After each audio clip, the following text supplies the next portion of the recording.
Welcome back, Elias.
Welcome to the Great Minds series. Today's topic on the perspective on life and existing. We are here for a dialogue at the intersections of Eastern and Western philosophical perspective, blending the spiritual insight of Advaita Vedanta with the intellectual rigors of analytic idealism. In this series, I am delighted to welcome resident Swami and head of the Vedanta Society of New York, Swami Savapriyanda. Alongside him, we have the highly accomplished philosopher, author, and scientist, Dr. Bernardo Castro. Welcome and namaste, Swami. Thank you very much for having me in this event.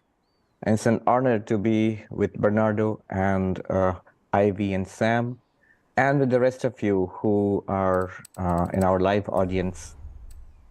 So I'll just start with what I'm comfortable with, which is the Advaita Vedanta perspective and a little broader picture of some of the other metaphysics. The emphasis is open it up, then maybe Bernardo can come in.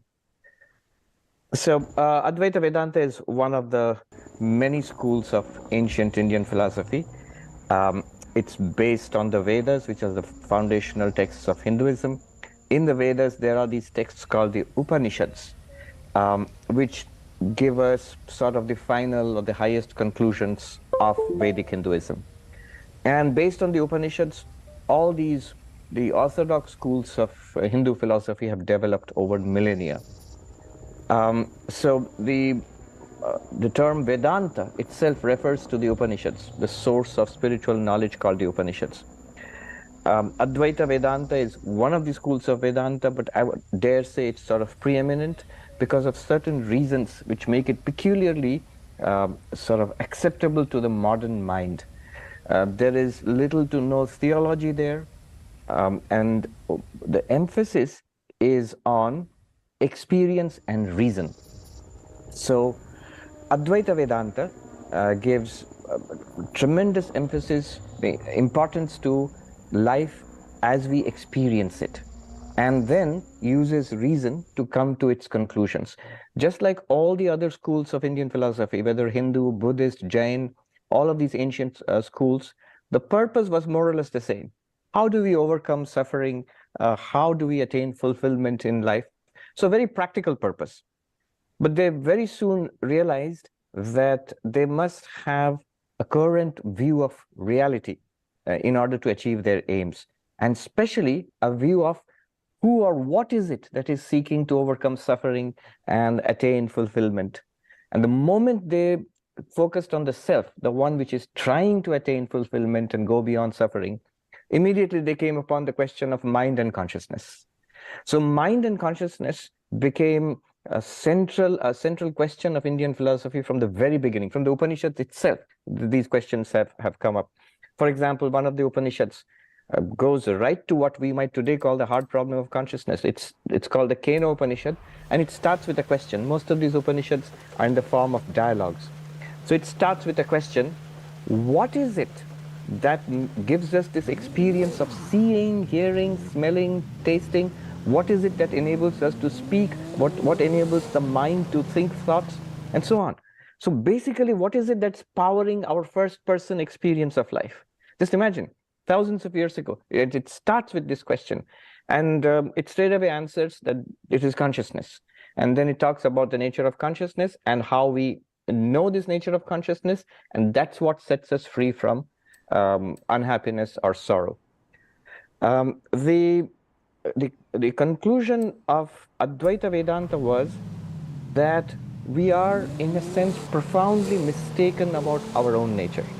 So when we try to find out who or what we are, we find that what we thought we were, without thinking too much, what we intuitively take ourselves to be, this little body, and it seems to be a tiny part of a vast material universe. And taking ourselves to be this, and with some kind of thinking going on inside, a kind of a bundle of thoughts and living matter, which is very small, very weak, subject to all sorts of illnesses and accidents and disappointments in life, and doomed to certain death in a very short time. And we seem to inhabit this vast, uncaring physical universe, which is going to go on. And we are not going to go on, we are going to die very soon. So this idea, this unquestioned idea about our reality, this, according to Advaita Vedanta, is at the source of our unhappiness. As long as we think we are that, and we don't question it, there is really no way of breaking out of this deep existential trap we find ourselves in. And Advaita says the truth couldn't be farther from this. It's almost the other end of the spectrum, It says that we are actually not bits of matter. We are unlimited consciousness, being, consciousness, bliss, existence, consciousness, bliss, Sat, Chit, Ananda. These are the terms used in Advaita Vedanta. In fact, one interesting thing is that it just occurred to me very late, just maybe in the recent times, that the three biggest questions of philosophy, basically all of philosophy: what is real? So metaphysics tries to answer that. And how do we know anything or experience or know anything at all? Epistemology tries to answer that. And what's the point of it all? Is there like beauty, goodness, morality, all of these questions? So the term used in modern philosophy is axiology, I think. There used to be different branches like ethics and aesthetics. They've all been grouped together under sort of what is good and beautiful. Now, what struck me was the Advaita Vedanta view of the ultimate nature of things, which is Sat, Chit, Ananda. It seems to be a direct answer to these three questions of philosophy. What is real? Pure being, isness, existence itself is real. And how do we know anything? How do we experience anything? Well, this existence is not a dull, dead object, material object. It's conscious, or it is consciousness itself. It is existence and consciousness. There's a new term used nowadays, presence. I like that thing. Presence means something that is, but also aware. So it is Sat, pure being, limitless being. Also Chit, pure consciousness, which enables all experience and knowledge. But that very same thing, that ultimate reality, is also Ananda, the Sanskrit term for bliss or complete fulfillment. So that's an answer to the question of what is the point of all this? Is there at all a point, and what's the point? So what is real? Sat. How do we know anything at all? All experience is powered by this very Sat, which is Chit or consciousness. And it is also the end of everything, the goal or the purpose of everything. And Advaita Vedanta's, the stunning breakthrough was that this ultimate nature of things, Sat Chit Ananda, is you. You, the spiritual seeker, all of us, our real nature is this Sat Chit Ananda. So the great formulation in the Upanishads, Tat Tvam Asi, that you are, that the ultimate nature of things, you, the sentient being, you are that. And once we realize this, once we come to know it and we see it as a living reality, at the deepest level, all our problems are solved. So if you are Sat, pure being, you are not born, neither do you die. The fear of death is gone. If you are Chit, you are limitless awareness, all knowledge, all experience. You are that which powers all of it. Because of that, it all happens. And Ananda, bliss, you don't have to seek for fulfillment from little bits of matter and energy floating out there. Rather, you are the point of it all. You meaning that ultimate reality. So this was the grand conclusion of Advaita Vedanta. Now, what do you do about it? Our problem is we don't see it that way. We don't understand ourselves or the universe that way. And Advaita's purpose is to sort of educate us, to shift our paradigm so that we come to see the world and ourselves in that way. And for this, they give methods. And the Advaitic methods are basically sheer philosophy. There are different ways in spiritual life. The most common path in spiritual life is devotion. You believe in a God and you have faith and love God. And so most theistic religions go down that path. There's another path, the path of mystical experience. So there are meditators like Patanjali Yoga, for example, which claims that if you quieten the mind and meditate, you will have some special access to truth. So mystical experiences. Both mystical experiences and the path of belief in God are for pretty valid reasons. They can be easily criticized. They're very difficult to defend if you're not already a believer, if you are in the path of devotion and theistic belief in God, you'll have to face Sam Harris and Christopher Hitchens and Daniel Dennett and Richard Dawkins. If you are in the path of mystical experience, any number of neuroscientists can tell you that you may think those things, but either you have a clot or a tumor in your brain, or you are high on psychedelics. It doesn't mean that you are accessing reality. It's just your experience. It could be a personal experience. And that's always been the problem with mystical experience. Though I personally believe mystical experience is genuine and gives us a genuine insight into reality and helpful insight. But all throughout history, this undeniable. Mystics, even in very religious times, mystics have often been dismissed as crazy people because it's not shared. We don't share it's not a commonly shared understanding or experience. In contrast to mystical experience, in contrast to belief in God, here is the Advaitic approach, which is entirely philosophical, based on reason, and based most importantly on our common shared experience. Advaita does not demand of you any kind of belief. It does not demand of you any kind of extraordinary mystical experience. It just demands of you that you are conscious. And then look at the structure of our conscious experience, a subject and an object. And then that's all Advaita needs to begin. And so there are these procedures. I won't go into the procedures. If we are interested, we can take it up one or two examples later. I'll just enumerate some of them. There is the procedure of subject and object. And so what Advaita does is extraordinarily elegant there. Whatever you experience is an object. That which experiences is a subject. Remember, this is procedure. It's just beginning. It's not the conclusion. So in the beginning, we make a division between the subject and object. We take it seriously and we investigate. And the subject is seen to be consciousness. What is consciousness? A negative definition of consciousness is that to which objects appear. And what is an object? Object is anything that is experienced. Philosopher Arindam Chakravarti, he gave a very nice definition of an object. An object is anything that that objects to my consciousness. You know, think of consciousness as this field, and it runs up against something which you experience. So it's like something is objecting to your consciousness. So you sight, sound, smell, taste, touch, even thought.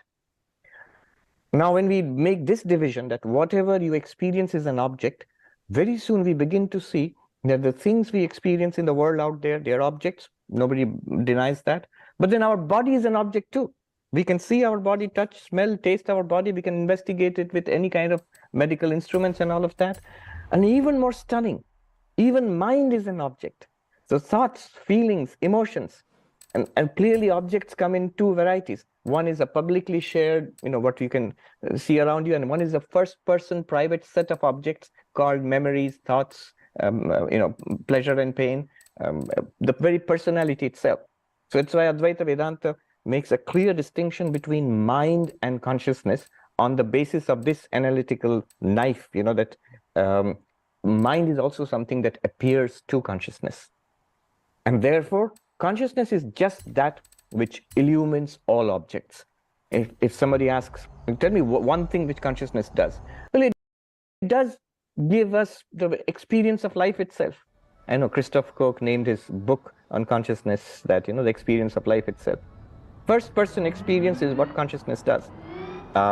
In fact, from Advaitic perspective, the definition of consciousness, experience is consciousness plus object. All right.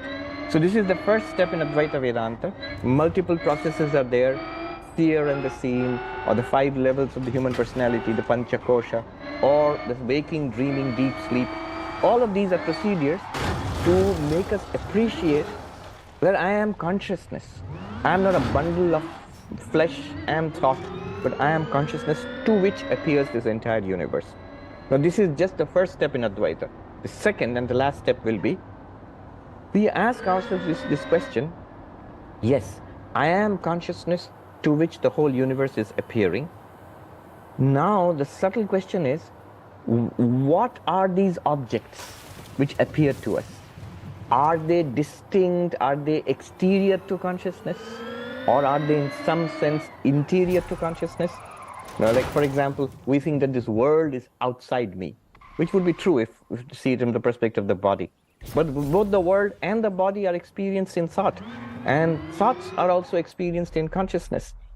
So when you pursue this line of thought, then the initial distinction which we made to appreciate ourselves as beings of pure consciousness, we begin to see when not only consciousness, but whatever consciousness is aware of, the entire external universe, the entire internal universe of thoughts and emotions and all of that is also not distinct from consciousness. Let me repeat that. It's a very subtle understanding that, yes, it's true that consciousness is distinct from everything that it experiences and illumines, but that which it experiences and illumines is not actually distinct from consciousness, because it's just an abstraction to say that something exists outside consciousness.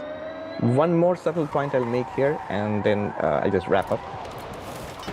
Advaita, by making a distinction between consciousness and mind, makes a distinction between consciousness and knowledge. See, the immediate objection, many objections are there, we can take it up, but the immediate objection would be, no, everything is not in consciousness. There are so many things that you don't know, and they exist pretty well without, you, the conscious being.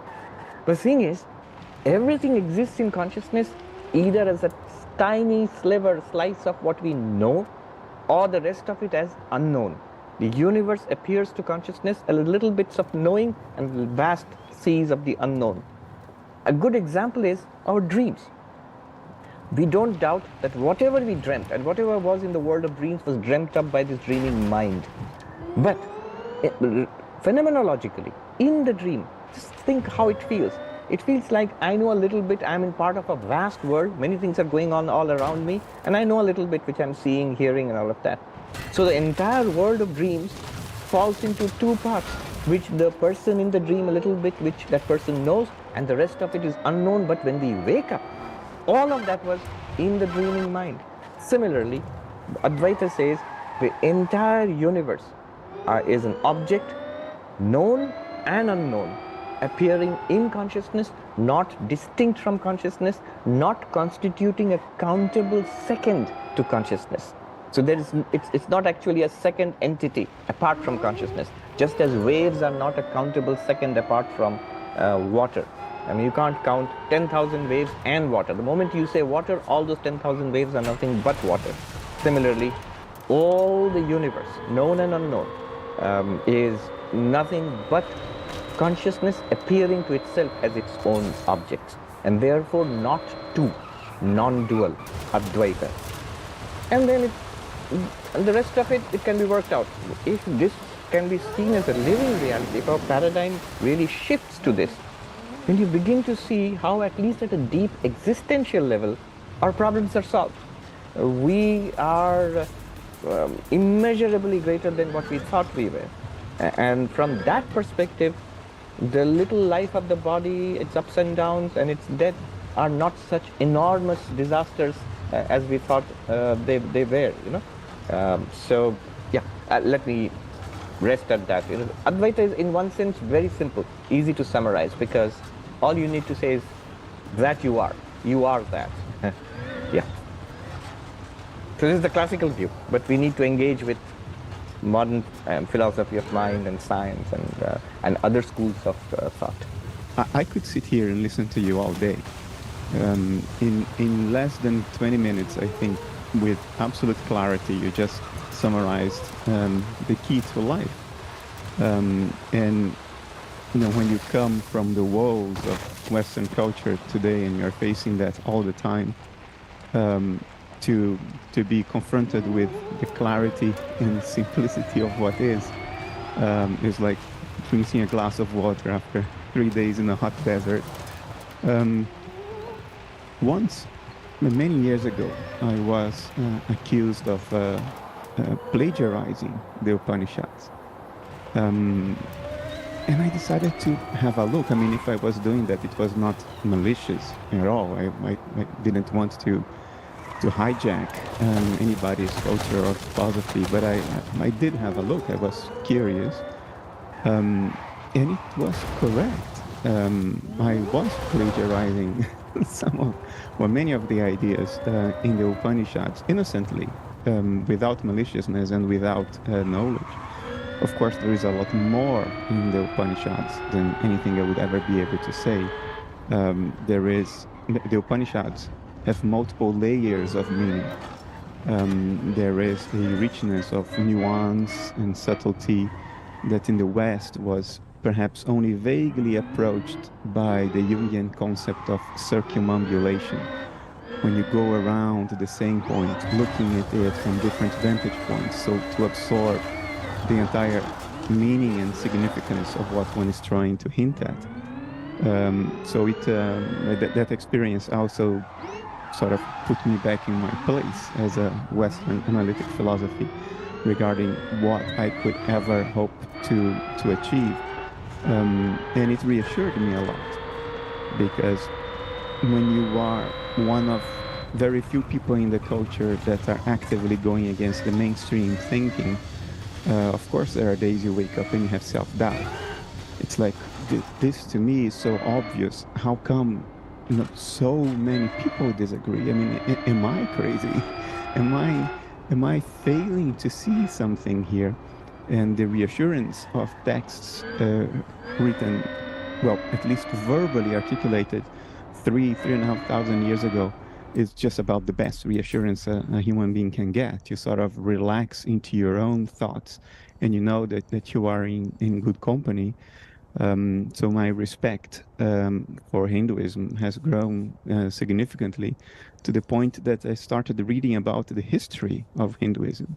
I wanted to know how those people in the Indus Valley, millennia ago, came upon these ideas. Because I felt that kinship, like, I knew more or less how I came upon these ideas. I wanted to know how they did that. And with that degree of richness, nuance, and sophistication, so my relationship, I think, with Hinduism today is one of profound admiration. It's a school of thought that never separated religion from philosophy and philosophy from life. Like we do in the West. Religion is Sunday morning, if at all. Philosophy is 9 to 5, if you are a philosopher. And the rest of the time, it's life. And life isn't religion and isn't philosophy.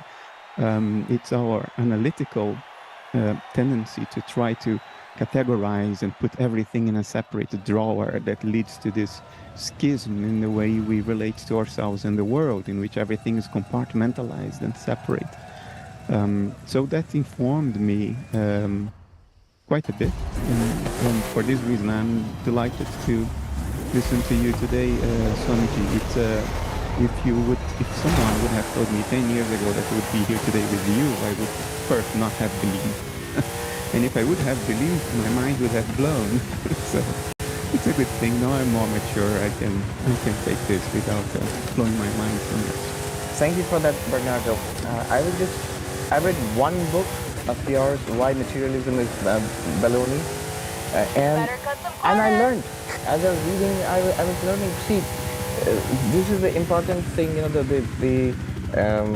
to think and rethink everything all over for oneself and in one's own age.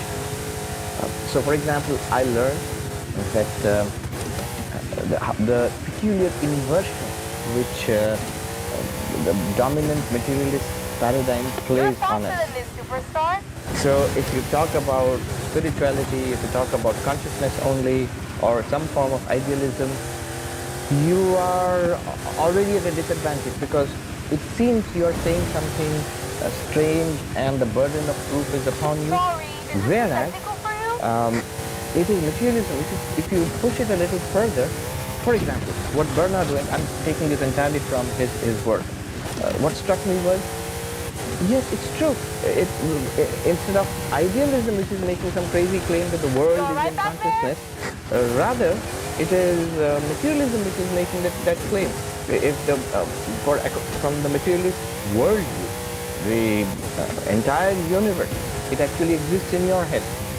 I mean, it just takes a little bit of thinking of, what physiology is claiming and what neuroscience is claiming, that your brain generates what we call our first-person experience of both consciousness and mind, and therefore everything that you experience is within those processes of the brain. In that case, literally everything that you are experiencing right now is in the body exists, the brain exists, but your experience, your life, everything that you could know or will ever know is a sort of, as he puts it provocatively, hallucination. It's a hallucination in the brain, and all your science and everything has to be based on a trust of that hallucination. So this is another thing which he says, is that if you take the hard problem of consciousness, and one of the outcomes of that, the hard problem of consciousness with the complete worship of matter as the ultimate reality, which means it implies that consciousness is a product of matter, and if you cannot explain how matter is generating consciousness, then you cannot, in principle, say that that consciousness is limited to your brain. If matter is generating consciousness and you don't know how, in that case, consciousness must be some kind of a fundamental property of matter. In that case, everything is consciousness, or at least everything is conscious. So, as he puts it provocatively, your toaster and your, the household appliances, everything, it's not Advaita which is claiming that. It's actually the modern scientific worldview and its implications which are claiming something that is as crazy as that. In fact, what Advaita is saying the other way around. He says, take your experience seriously. And when it says in consciousness, everything is experienced. That's all it says. And that's literally a true description of what's going on. Yeah, and it's not something that I would have come to. See, the advantage that I have is this already well-established body of thought from the Upanishads down to the modern age. Dozens of great masters have written dozens, if not hundreds, of works, and there have been a body of scholars, practitioners, both monastic and lay, who have carried it down to the present age. So it's more like a doctrine, more like a body of work, which I just have to summarize him. But Bernardo's work is much harder. He has to take science seriously, he has to take modern philosophy of mind seriously, and his own intuitions, and sort of do pioneering work, sort of a lonely pioneering work. And the importance of that is, whatever results you come to are immediately acceptable to everybody, because it's no point does it go against established science, and no point does it go against clearly understandable reason and experience. Science, reason, experience, they all come together in what Bernardo is doing. I appreciate your words very much. If I can comment on some of it, I've, for the past 15 years or so, I have given much thought to why is it so difficult for the Western mentality, which we now have exported to the entire world. It's now in China, it's now in India, it's everywhere. We exported a particular set of axioms. Why is it so difficult for the Western minds to see what is so simple and so clear, such as that the world is in consciousness, everything is happening in consciousness, even what you think of as you is happening in consciousness. Why is it so difficult? And over time, I think I uncovered some understanding of why the Western mind has difficulty with it. And I think one of the fundamental unexamined assumptions that we make is a form of dualism, even when we are promoting a monist metaphysics, such as physicalism, which is supposed to be monist. There is only the physical. To give you some examples, I have been confronted with the following argument against idealism. Bernardo, if I take a needle and I stick it in your arm, that physical event, a needle going into your arm, will cause a mental effect, which is the feeling of pain, which in turn will make you withdraw your arm. So there is obviously an arrow of causation that starts from physical events and go into mental events. If you drink a glass of whiskey, something will change in your conscious inner life. So the arrow of causation comes from physical events to mental events. Therefore, mental events are secondary and physical events are primary. Of course, the misunderstanding here is that it is a form of dualism. It is this distinction between physical events and mental events. And neither physicalism, when understood correctly, nor idealism, when understood correctly, makes this distinction. For the idealist, that needle going into your arm is a process in consciousness. It is a mental event, mental in the Western sense. It is a mental event that just appears to your observation as a needle going into your arm. But it isn't physical. The physicality of it is an appearance. It's a cognitive representation on the screen of perception. The event itself is a mental event, which then causes another mental event, the feeling of pain.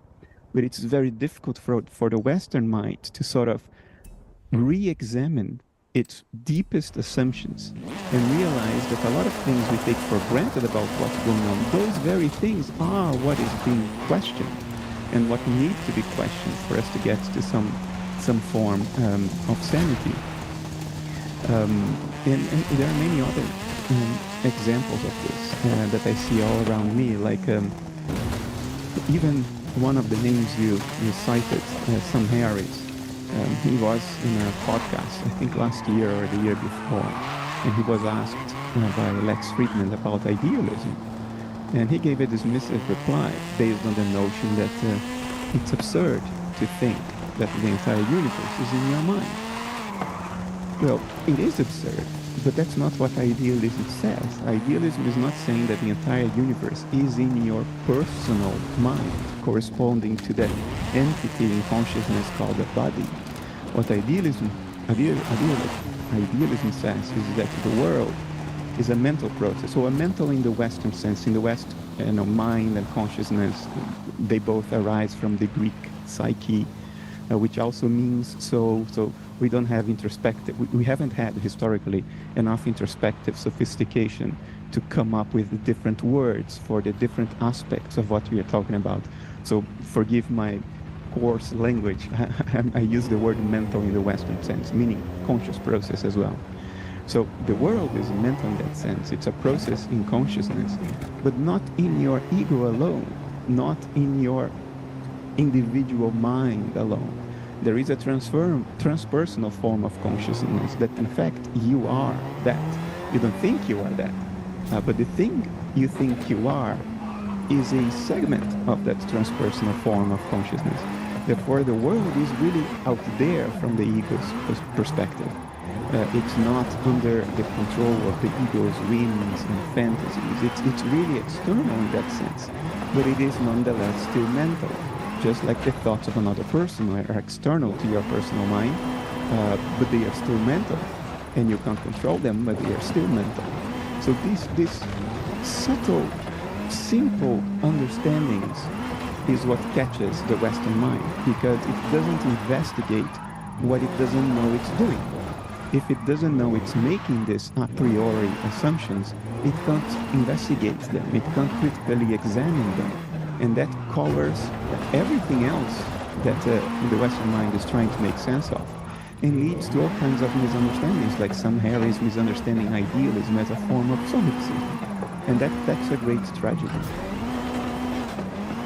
And let me just interject here that what you are advocating, the form of idealism, kind of refined and well-examined idealism, at no point contradicts science and scientific world, materialistic reductionist worldview concept. But the beauty of it is, it's not anti-scientific. Every scientific discovery and process and technology would be as valid and as effective in your worldview. And it would also have the advantage of explaining or integrating consciousness and mind. Isn't that true? That's absolutely true. I mean, if somebody comes up with a metaphysics that says if you drop an object it will fall up and not down, then one's metaphysics is simply wrong. And I mean, I have many shortcomings, but I'm not that stupid to propose something that contradicts true observation. The problem is that many of us conflate axiomatic assumptions for empirical observation. For instance, we think that the existence of a strictly physical world outside mind is an empirical observation. It's not. Whatever you observe is an experience on the screen of perception, and it's not separate from mind. It's your account of that experience that leads to the abstraction of a world outside mind. That's not an empirical observation, but we mix it up. We think, for instance, that materialism underlies science, and it's an integral part of the scientific method. It's not. Science studies nature's behavior, not what nature is. When you set up an experiment, nature responds in the form of a behavior. Nature does something in response to your experimental conditions. And that's what science tries to model and predict. Science tries to predict what nature would do next. It doesn't make statements about what the nature is. Whenever there is a statement in science about what nature is, it's a convenient fiction. For instance, Newton said, there is this invisible force of gravity that attracts the moon and the earth and locks them, one in the orbit of another. That's a convenient fiction. It means nature behaves as if there were such a force. But then, 300 years later, Einstein came around, and that convenient fiction was no longer convenient. There is no such invisible force. There is something else. There is the invisible fabric of space-time that bends and twists, and that's why the moon orbits the Earth. But that too is a convenient fiction, because now with loop quantum gravity, there is no such a thing as fundamental time. Time is now derivative. It's epiphenomenal. It's not in the fabric of nature itself. So convenient fictions change over time. They give us a way to think about our predictive models, but they are not metaphysical statements. So science doesn't change at all because our metaphysical understanding of what is has evolved. But it's hard for people to see this. Right. These two things, that the known and the unknown are both in consciousness, and subject and object are also both in consciousness. So it's not an individual subject which dreams up the entire objective universe. Our senior-most member here, Bill Conrad, he's 98, he's a veteran of the Second World War, he used to fly bombers in the Pacific Theater. He said to me, "No, Swami, you're not right. The world doesn't exist in your consciousness. The world exists and you come as a conscious being and you experience it. And I can prove it to you." So he says, "Let's put a camera in this room and switch it on. And then both you and I, we can leave this room and then we come back in. And I assure you, when you look at the pictures in the camera, you will see an empty room without any conscious beings. So that proves that the room exists without your consciousness or my consciousness." And I said to him, "Bill, in your consciousness, in your awareness, you thought about this experiment. In your awareness, in awareness itself, we put up this camera. And in your awareness, we left the room. And in your awareness, you came back into the room. And in your awareness, you saw the picture showing an empty room. At which point have you or I stepped outside awareness to experience things?" And of course, there's no answer to this. It's a trick question. It's a trivial question. If experience is consciousness plus object, then there's no possibility of experiencing anything without consciousness. I mean, you can extend this question quite far. People ask, but consciousness is a late product. You know, the universe existed in billions of years, and then life evolved, and then in life, matter evolved into living brains and nervous systems, and it generated an epiphenomenon called consciousness, which is a very Johnny-come-lately. How can that be prior to the universe? But all of this, a universe existing without consciousness, is something that we are talking about in consciousness. This is the thing. The dream example is really used in Advaita Vedanta to explain this. In dreams, we are both the subject and the object, because we imagine a world in our dreams. There are people and places and things happening, but we are also there in our own dreams. We are a person in our own dream. And that person in the dream is not imagining the world of the dreams. In fact, the world of the dream and that person are both appearing in the dreamer's mind. So exactly like that, both nature and the sentient beings experiencing nature are appearances in consciousness. Here I will just quickly introduce multiple world views and consciousness and self views which are available in Indian philosophy, and maybe get your reaction to that. So Advaita is not the only school. There are others which have talked about it differently. So Sankhya, for example, is a strict dualism. Material entities exist, the material universe exists, and consciousness is also a fundamental reality, and they interact. And the interaction is, for example, here in this body-mind. Bodies and minds are all provided by nature, and you are consciousness, and you interact with this and become this sentient being, Sarva Priyananda or Bernardo. That's one view. The other view is a whole philosophy called Kashmiri Shaivism, which says, no, the material universe is not separate from consciousness. In fact, consciousness is dynamic, and consciousness produces or sort of extends itself or evolves into mind and material entities, like almost exactly the language you use, like whirlpools. And a particular whirlpool is the mind and the brain and the body. So consciousness evolves down to the mental and the physical, including the physical universe. It is all one consciousness. And the third worldview would be the Advaitic view that dynamism does not belong to consciousness. Dynamism, change, evolution, production all of those appear through consciousness and are experienced because of consciousness. Just like a movie screen or a mirror doesn't change into what is, like the villain and the hero of the movie and the action in the movie. They are all appearances on the screen. Just as the dreaming mind doesn't actually become trees and plants and men and women and all of that in the dream, they all appear in the dreaming mind, the mind remaining the mind. So consciousness does not evolve, is not dynamic, is not static either. Being changing, unchanging, time, space, all of them appear in consciousness and to consciousness, and are not a second reality apart from consciousness. Both Kashmiri Shaivism and Advaita are monisms in certain senses. Advaita is very strictly non-dualism, only consciousness and everything appearing in consciousness. And Kashmiri Shaivism is also monism. It's only consciousness, but that consciousness is dynamic and changing and doing all these things. I don't know, where would you, at present, the way you are thinking now, where would you come down? I don't know whether my particular view is of much significance in view of the entire history behind these traditions, but I will share it for what it's worth. I think there are different levels of concession to language. How much do we concede to the structure of language? And we allow the structure of language to define the structure of our metaphysics. Of course, metaphysics has nothing to do with language, but our thoughts have.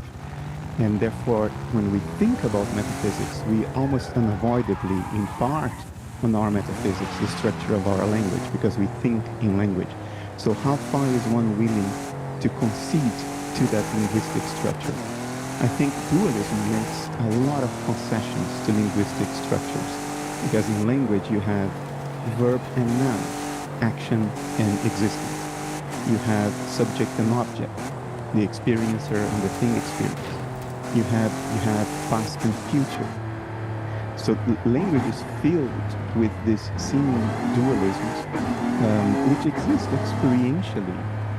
I would argue not metaphysically, but there is something happening in our minds that we can legitimately, more or less legitimately label as past and future, subject and object, noun and verb, and so on.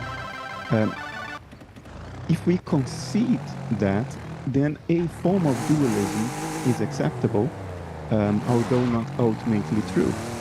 Things happen as if there were a past and a future, a subject and an object. If somebody shoots the wall behind me, I don't feel it. If somebody shoots me, I do feel it. But these dualisms do not necessarily need to be fundamental. And what we are looking for is what exists fundamentally in nature and what is phenomenal, what is caused, what is reducible, what is explainable in terms of the fundamentals. And dualism, I think, ultimately can be explained in terms of fundamental things that are non-dual. So if you're not willing to make that much concession to the language, then you go back to, okay, everything is then consciousness, but stuff is happening. So I gave up the dualism of subject and object, but I don't give up the dualism of past and future, because if I talk about evolution means a change of states in time. So I'm granting that part of linguistic structure when I talk about consciousness evolving. I'm granting time. I'm also granting some distinction between verb and noun. Because now I say there is only one noun, it's consciousness, and everything else is verb. Everything else are unfolding events, doings of consciousness, verbs, actions. And that for most people today, I think, is the minimum degree of concession that one has to make. Because otherwise it becomes too uncomfortable for people to ask them to not think in terms of time and a distinction between things and events and actions. It's very hard. But if you ask my personal opinion is absolute non-dualism. There is no time, therefore nothing actually evolves. If you think carefully about it, the past is a memory experienced now. The future is an expectation experienced now. They are never anything other than that. Therefore, they exist in the now. But the now is infinitely short. If you want to pin it down by saying now, by the time my lips begin to move, it's already gone. It's in the past. So the present contains everything, but it's not long enough for anything to actually happen. So nothing ever actually happens. And that is the great universal magic in which everything comes out of absolutely nothing. And I think it's true. That's the magic of existence. Nothing ever happens. Nothing ever happened. Nothing will ever happen. There is nothing. But in that nothing, there is everything. There is the concreteness of an era of time, a concreteness of an object, a concreteness of things that happen, the entire dance of life and death. But it's impossible to convey this to people in analytic terms. So a concession needs to be made at the level of culture, not at the level of personal insight. At the level of culture, a concession needs to be made. So I'm willing in my work to make the concession that there is such a thing as evolution.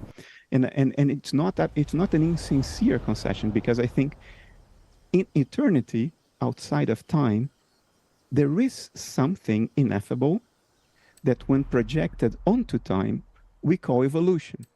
Yes. In other words, evolution itself doesn't exist, but it's an image of something that does. We can't access the thing in itself. We can only access its shadow, its projection on time. So it's valid to talk about evolution so long as we keep in mind that it's not fundamental. It's a symbol. It's hinting at something that cannot be talked about and which itself is not evolving. But there are properties to that thing that when projected onto time, we call an evolution of the world's states, or an evolution of an individual's mind, or the evolution of culture, the evolution of the species. So it's not invalid, but it's not ultimately true. So I think ultimately I remain with the Upanishads. Yeah. I hope my friend Rupert Spira doesn't get too upset with me. He's a Kashmiri chauvinist.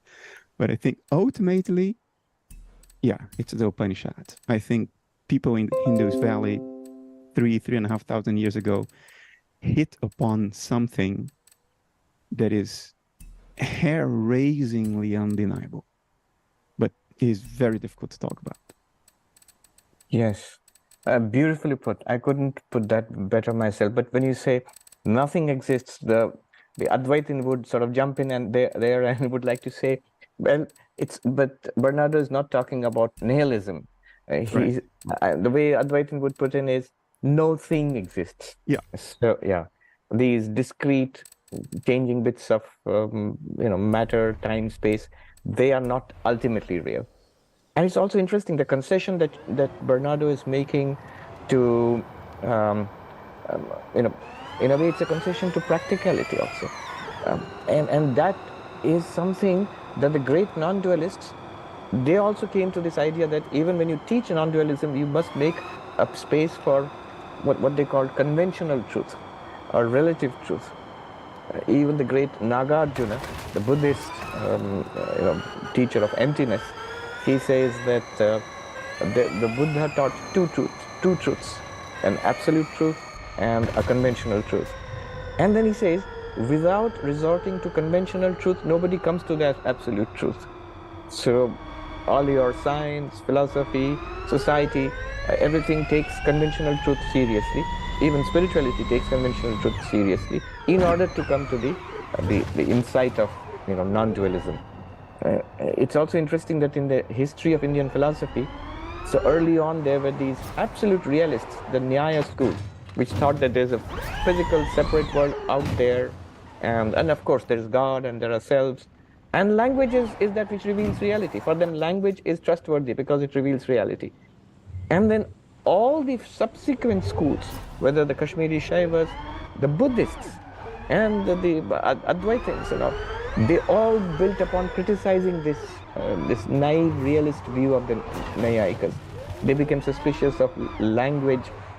I think as philosophy develops, you see that everywhere. The criticism of a critique of language, a sophisticated investigation into how language functions and what it does and what it cannot do, and the illusions it generates. The Hindus came upon this with the Advaita critique of language. The Buddhists came upon this with the Madhyamaka especially the Madhyamaka critique of language. And in Western philosophy also we see, in the 18th, 19th and 20th century, it almost entirely became about language with Wittgenstein and others. That's absolutely true, yeah. True. And it's interesting how these two parallel developments of Indian philosophy, the Hindu Advaitic side and the Buddhist schools in the Nalanda school, and later on its developments in Tibet and in China and other places, they came to remarkably same conclusions. On paper, they seem to be absolute opposites. Self, no self. God, no God. It seems to talk about, Advaita seems to talk about some permanent, eternal reality, and Buddhism says that such a thing cannot exist. And yet if you look at the language, the methodology and the conclusions about world, self, ultimate reality, they almost seem, if not exactly the same, sometimes exactly the same verses are used, but they seem like mirror images. I know classical Tibetan, Buddhist scholars, Tibetan and Indian, and classical Advaita scholars will not agree on this. They still hold on to a 1,000-year debate between Hinduism and Buddhism. But if you just step back a little, it seems they're literally talking about the same thing. Yeah, language creates ghosts, and ghosts have tremendous domain over our thinking. It's amazing. There's something you said in the beginning when you opened up. You were talking about the hard problem of consciousness, which is, if I articulate it rigorously, the idea behind the hard problem is that there is nothing about physical properties in terms of which we could deduce the qualities of experience in principle. In other words, there's nothing about charge, momentum, spin, mass, geometrical relationships, in terms of which we could, in principle, deduce what it feels like to eat an orange, to fall in love, or to have a bellyache. And that's a linguistic issue. The hard problem is a linguistic problem because, in other words, it doesn't exist. There is no hard problem in nature. A problem only arises because of our deluded accounts of nature. The problem exists only in our accounts, and it goes like this. At some point during the Renaissance, early Enlightenment, early Western scientists or proto-scientists realized that it's very useful to describe the sensed world in terms of quantities. So if you say, if my piece of luggage weighs 50 kilos, I will know what it will feel like to lift it as opposed to a piece of luggage that weighs 5 kilos. Or if the next town is 100 kilometers away, I will know something about what it will feel like to go in there than if the next town is 1 kilometer away. So quantities, 100, 1, 5, 50, they are very useful to describe the world of perceptions. But then the West tried to replace the world of perceptions with the quantities and say, what really exists out there are the 50 kilos, the 100 kilometers, and what it feels like to lift the piece of luggage, or what it feels like to walk to the next town. These are epiphenomena. This is something your brain constructs inside your head. It's not out there. What is out there are the numbers, not the qualities. The qualities are made up inside your head.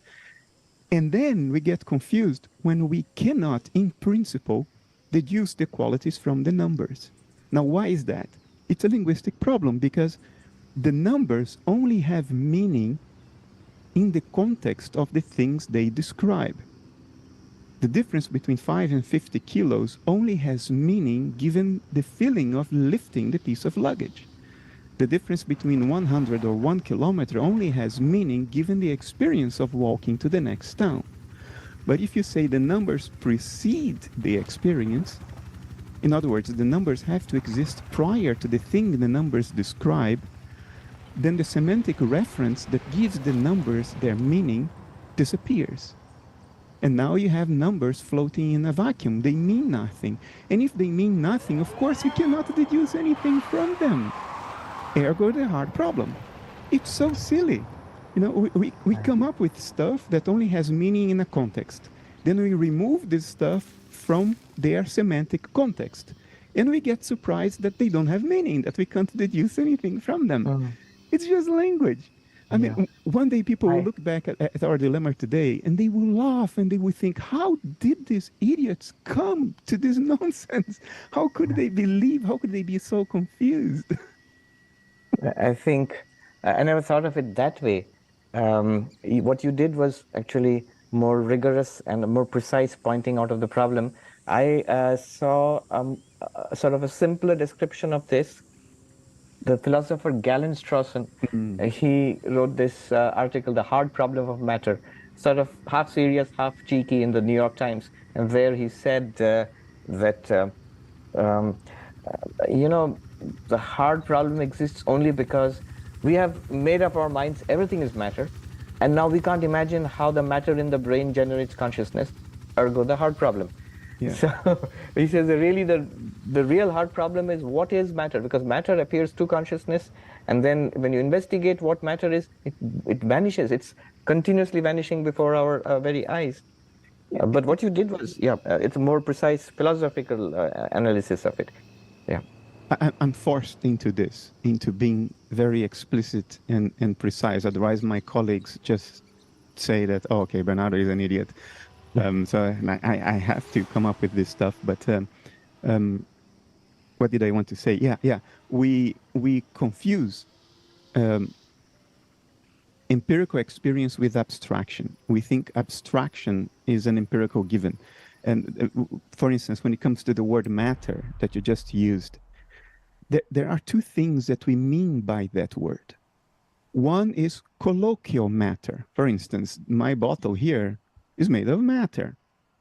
I use the word matter to refer to the particular concrete experience of holding and seeing this metal bottle.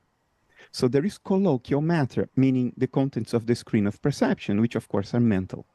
Perceptions are mental, is mental stuff. I mean, consciousness stuff. But we colloquially apply the word matter to it. Now, in that use, matter is undeniable. Denying colloquial matter is denying perceptual experience. Nobody's going to do that. Nobody sane is going to do that. But then we use the word matter in the strict philosophical sense, meaning matter is that which exists behind and beyond experience, and which somehow gives rise to and modulates experience. Matter is that which is purely quantitative and has no inherent qualities. Now you have a philosophical definition of matter, and you can deny that. You can say this abstraction is unnecessary and it's false. We can account for nature without this abstraction. The problem is when somebody like me comes up and says, I deny matter defined in the rigorous way, people think, oh, Bernardo, you're an idiot. How can you deny the metal bottle? Well,